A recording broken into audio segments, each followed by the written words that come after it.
মানব জীবনে হেদায়েত অত্যন্ত গুরুত্বপূর্ণ। হেদায়েত যদি আপনার আমার হাত থেকে হাত ছাড়া হয়ে যায়, তাহলে আপনার সব কিছু থেকেও আপনি শূন্য, সব কিছু থেকেও শূন্য। অতএব হেদায়েতকে মূল্যায়ন করিয়েন। যারা হেদায়েত পেয়েছি, আমরা সঠিক দিন পেয়েছি, দিন পাওয়ার পরে সেটাকে আঁকড়ে ধরার চেষ্টা করিয়েন। দিন পেয়েছেন, আমরা অনেকে মনে করি যে আমি তো সহিহ আকীদার হয়ে গেলাম, বাস দৈনন্দিন 5 ওয়াক্ত নামাজ পড়লাম, মামলাতে আমাদের বেখবর, লেনদেনে আমাদের বহু ঘাটতি, আখলাক চরিত্রতে বলতে নেই ইন্না লিল্লাহি ওয়া ইন্না ইলাইহি রাজিউন। সুবহানাল্লাহ।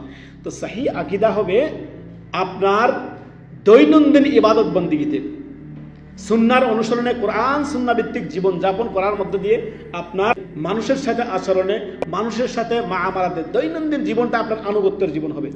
এজন্যই হেদায়েত আল্লাহর পক্ষ থেকে হেদায়েত হচ্ছে বান্দার প্রতি সবচেয়ে বড় নিয়ামত। সহিহ মুসলিমের হাদিস নাম্বার 2721। এখানে নবী সাল্লাল্লাহু আলাইহি সাল্লাম চমৎকার একটি দোয়া শিখিয়ে দিয়েছেন। নবী সাল্লাল্লাহু আলাইহি সাল্লাম অল্প কথা, একবার অল্প কথায় ব্যাপক কিছু আপনি চাওয়া, কথা অল্প বললেন লেকিন অনেক কিছু চেয়ে ফেললেন।